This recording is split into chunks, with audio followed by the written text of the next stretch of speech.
Walking through the vast aisles of an IKEA store, you may find yourself inexplicably drawn to their meticulously designed showrooms and affordable furniture options.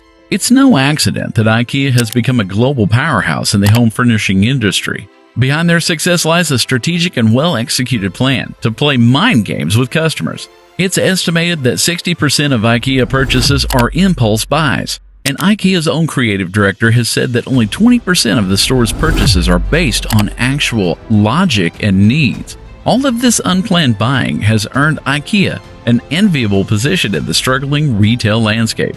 As of 2021, it boasts $47.6 billion in annual retail sales, 458 stores in 61 markets, 775 million store visits, plus 5 billion web visits per year, 225,000 global employees. On the surface, this success may seem a bit perplexing because IKEA's way of doing business is extremely unorthodox. It sells meatballs and lamps under the same roof. It has been described as both Disneyland for adults and a nightmare hellscape. And the idea of spending an afternoon stuck in a one-way maze, then going home and assembling your bookcase, isn't exactly appealing. But the eccentricities are intentionally engineered to get you to make unplanned purchases and come back for more.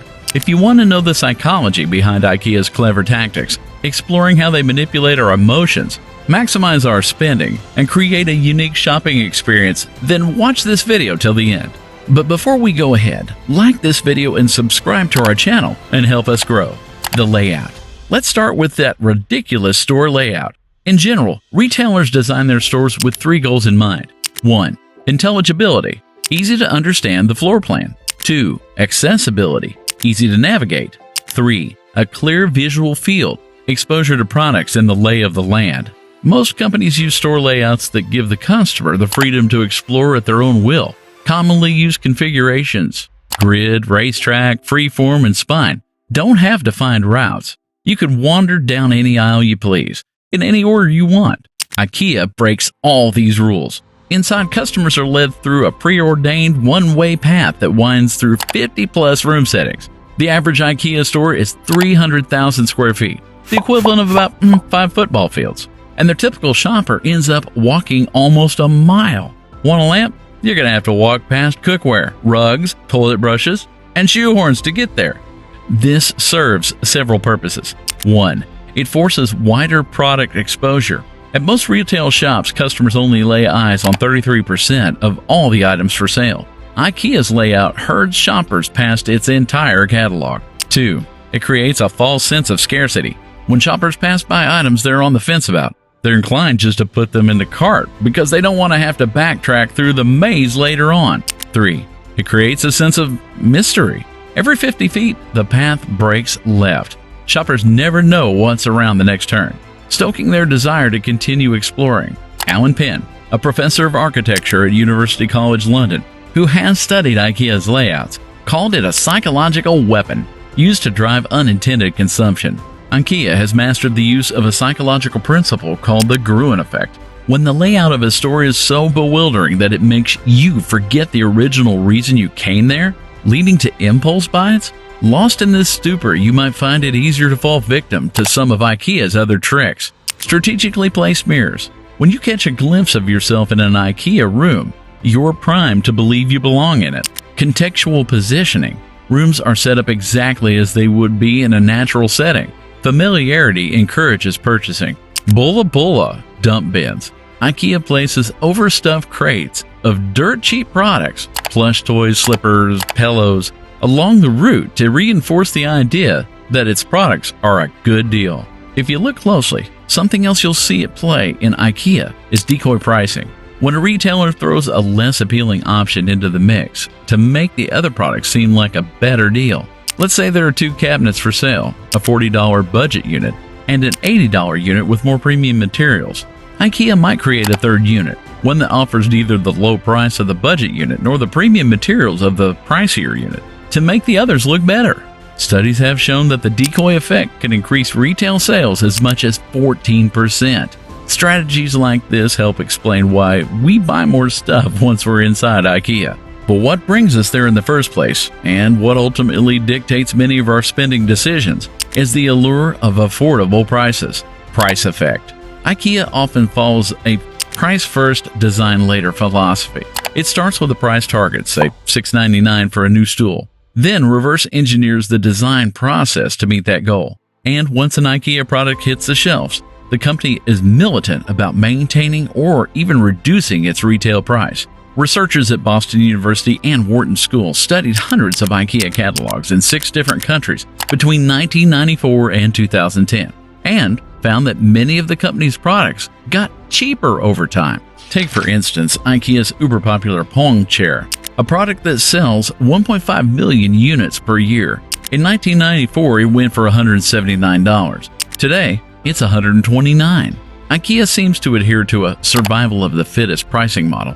If a product's pricing can't be reduced over time, it tends to get discontinued. There are exceptions to this. In 2022, IKEA says it will likely raise its prices by 9% to offset pandemic-related supply chain woes.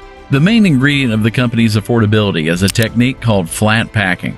The company reduces manufacturing, logistics, and fulfillment costs by disassembling items and fitting pieces together in a box as tightly as possible. "We hate air" is a common mantra at IKEA. Every pocket of space is accounted for and minimized.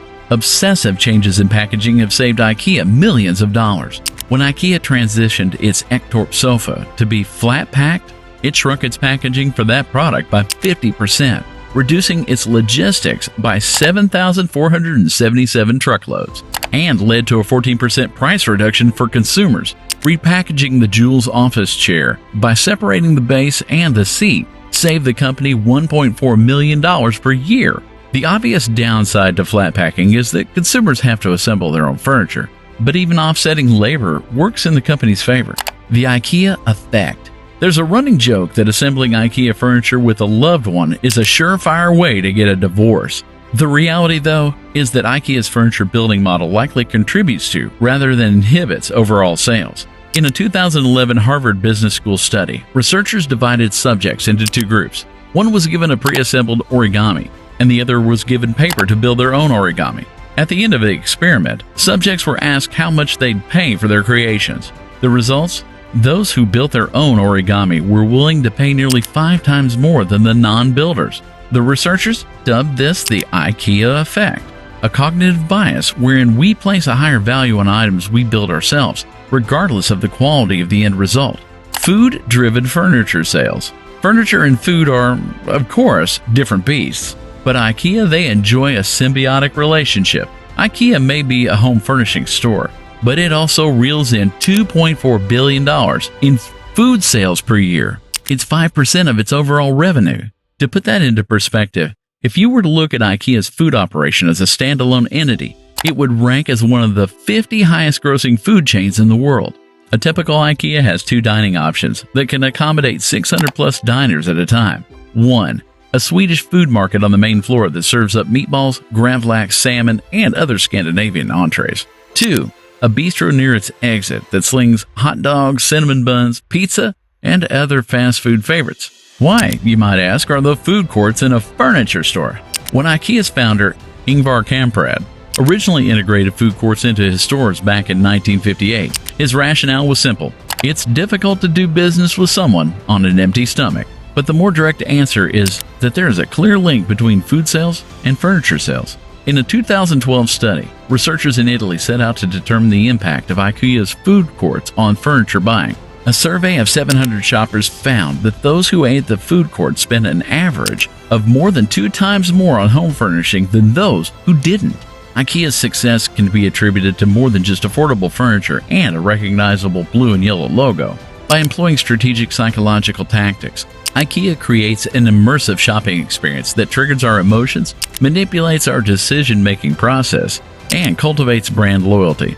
Their deliberate store layout, pricing strategies, treasure hunt approach, and understanding of impulse buying behaviors all contribute to their mastery of mind games. Whether you leave an IKEA store with a single item or an entire furnished room, one thing is clear.